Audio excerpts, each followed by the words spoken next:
Let's get into the latest around the Seattle Seahawks and what exactly is happening with them during free agency. Ethan Pocic, their center, he ended up signing a 1-year, $3 million deal. He actually had a very good season in 2020 where there were multiple holes to be able to fill on that offensive line, and the Seahawks said this, okay, if we're going to try to keep Russell Wilson happy, we're going to try to bring back a guy like Ethan Pocic.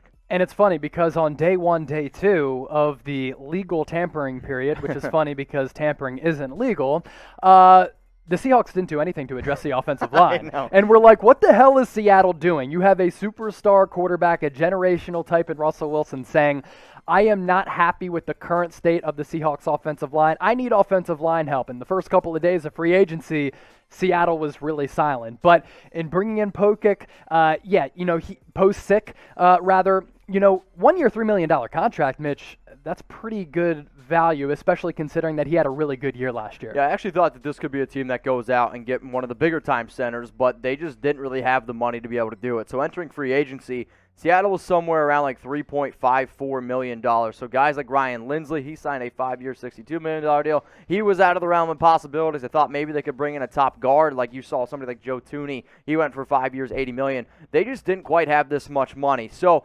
ultimately, you bring back a guy who knows your offensive line, knows your offense, and there's going to be a lot of changes there because they ended up moving on from offensive coordinator Brian Schottenheimer.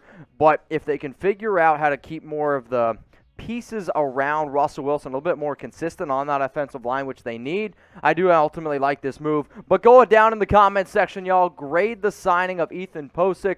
It's A, B, C, D, or F. So F is failing. It was terrible. D, you don't like it. C is an average grade. B is a good grade. A is a great grade. I'm going to give it probably like a B minus, C plus. He is a good center. He's coming off his best year, but he's not an absolute slam dunk, and he's not somebody that's going to be able to be like, okay, now Russell Wilson 100% is going to go. I'm going to give it a C plus. What do you think?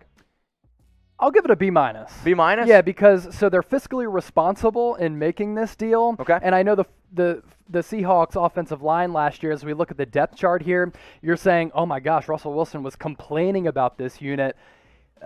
The center position was actually one of the most stable positions on this offensive line last year. Absolutely, and you can also see actually they added right guard Gabe Jackson in a trade with the Raiders. So this is actually another pretty reasonable move in terms of going out and finding another solid offensive lineman. All Seattle had to do was go a 5th-round pick for the 31-year-old Jackson, who has been actually one of the more solid guards in the National Football League. Sure, they're going to have to take on his contract with this $9.6 million, but if he ends up playing 16 games, Seattle's going to be very happy with what they have in there. Now, sure, they might be able to bump him over to left guard to let the rookie play at the right guard position, but I'm a believer if you want to have Gabe Jackson play on that right side, you can ultimately do that here because I do think the left side of their offensive line is a little bit more stable, but we will see ultimately what happens. It also wouldn't be crazy to throw Gabe Jackson to left guard because then you can protect his blind side, Russell Wilson, that is, his blind side just a little bit better. So as soon as the deal went down, I was surprised. We broke it down for y'all on today's show, or not today's show, during this week, but I am curious because entering free agency, we probably would have said Seattle had one of the worst offensive lines probably entering the year. Yeah, Russell Wilson is on pace to be sacked more than any NFL quarterback in the history of the league. Like, that's how bad it's been for him. So what do you think after seeing that offensive line, Chase? And I want everyone to weigh in as well. Rate the Seahawks O-line from a scale from 0 to 100. What do you think it is at right now? At the start of free agency, it was like a 69 or a 70. So you thought it was nice? Yeah, now I'll put it up to like 79. Okay, all 79. Right? Yeah. So I'm probably actually going to be around like 75, 70 as well. He's a little bit nicer than me. It's all good. And it's a C grade. No surprise here. A lot of 69s flowing right now in the chat. Now, the Seattle Seahawks also made this move here for Nick Bellore. They ended up bringing him back, fullback for Seattle. He's not one of these household names, but if you're a member of the 12s, if you're a member of the Seahawks fan base, you'll know that Bellore actually offers a lot for this team, especially on special teams. And in fact, he's one of the best special teamers, I'll say, in the National Football League. Listed as a fullback, has only played in 3% of Seattle's offensive snaps the past 2 years, but coming off a Pro Bowl season, and they call it special teams for a reason. You'll see some of these really good teams be exceptional at special teams. Seattle wasn't very good last year, but Bellore was. Let me do my best Bill Belichick impression. Be a good football team. You gotta, be great in all three phases. One of those three phases is special teams, right? God. So you gotta be stable in the special teams unit. I think it's actually so underrated.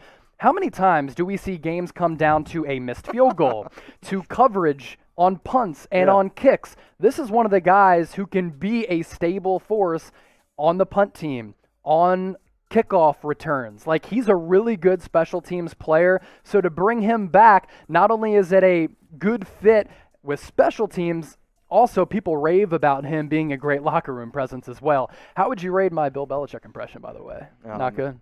It was all right. I guess we'll just move on to Cincinnati now. All three phases. All right. So Seahawks fans, seriously, subscribe today for nonstop coverage. You guys are actually the fastest growing YouTube channel that we've ever had here at Chat Sports. Wow. And I know the 12s, they show out, and I know you guys are probably really excited to get back into some stadiums real soon. So the link is below, youtube.com/SeahawksTV. Seriously, subscribe. I also, though, want to walk you through some of the other channels that we have here at Chat Sports. So let's just say you're a Cowboys, Raiders, 49ers, or Bears fans. We have a channel for you. If you're sitting there saying, okay, you know what, I'm a Seahawks fan, those guys got more subs than me, do something about it. Because the more subscribers a channel gets, the more videos we could do. Now, you're going to see a lot of different links on the bottom of the screen here. So that's basically how you go ahead and find the channel on YouTube. So if you're a Bears fan, watch this. It's youtube.com/BearsNow is how you ultimately go subscribe to that channel. But again, the Seahawks, 18.6 thousand subs. They've passed a lot of channels, and they keep working their way up. But if you want to get into that top 4 Seattle, you got to go ahead and subscribe. Now, to the other teams that you see down here below, we're not quite at daily videos around those channels for the simple fact of we basically make you guys hit a certain threshold of subscribers, and then we put more of our time and more of our investment into those channels. So ultimately here, we are an interactive YouTube channel. We go live for all these breaking news. If there's any news around these teams, go check it out. But ultimately, if you are a Seahawks fan, continue to spread the wealth here at Chat Sports. You guys have done an absolutely phenomenal job. And one more time, turn on those notifications, because if there is some breaking news, we're going to be breaking it down for you here. Everyone here, Chase, myself, Tom Downey, Harrison Graham, heck, even Sam Brown, I think, has popped on a few times there on Seattle Seahawks. All right, we're also going to talk about some more moves here in free agency. Seattle did lose David Moore. He is on his way to Carolina, and he was more the number 3 receiver last season, had 35 catches, I believe. But this is at least a little bit of a loss, because if you're Seattle, sure, you got DK Metcalf, you have Tyler Lockett, but then who is the other guy? It was maybe supposed to be Josh Gordon. That didn't work. Nope. David Moore, though, has also been at least a halfway decent receiver, especially in the red zone. So losing him definitely hurts your depth. Yeah, he didn't play at all his rookie year, but in the last 3 years, Mitch, he was actually a pretty good number 3 wide receiver. Agreed. So Carolina gets a pretty solid player here. He's not going to be a number 1. He's going to be a secondary option. Last year, 35 receptions for 417 yards, 6 touchdowns, and he's looked at as a player who is a bigger wide receiver at 215 pounds or so, and he can make downfield contested catches. So this isn't anything that Russell Wilson is going to cry about, but it does hurt the Seahawks' depth a little bit at the wide receiver position, because after DK Metcalf and Tyler Lockett, you're looking at some unproven players who maybe aren't as good as a guy like David Moore. Yeah, sure. And, ultimately, the way that this team is going to be able to move the football is with Metcalf, with Lockett, and they also just actually signed Gerald Everett at tight end. So yes, for the first time, he's actually got Russell Wilson actually has a tight end. We'll ultimately see what he's able to do with his top receivers. Also losing your top running back in Chris Carson, that hurts as well. But ultimately, Seattle, they didn't have a lot of money. They decided to bring back Ethan Pocic, which, if you're going to tell me right now, Ethan Pocic, Bellore, or David Moore, I'd actually probably go ahead and say, all right, the Pocic move is probably the most important one. Yeah. So what do you guys think here? We just showed you the depth chart. Who will replace David Moore? I actually already said the name that I was going to throw out there. He doesn't play receiver. It's the Gerald Everett signing. It's not, again, an absolute slam dunk of a move, but a bigger type of receiver, more of a safety blanket type of guy, could also help in the red zone. So go down in the comments section. Let me know who will replace David Moore.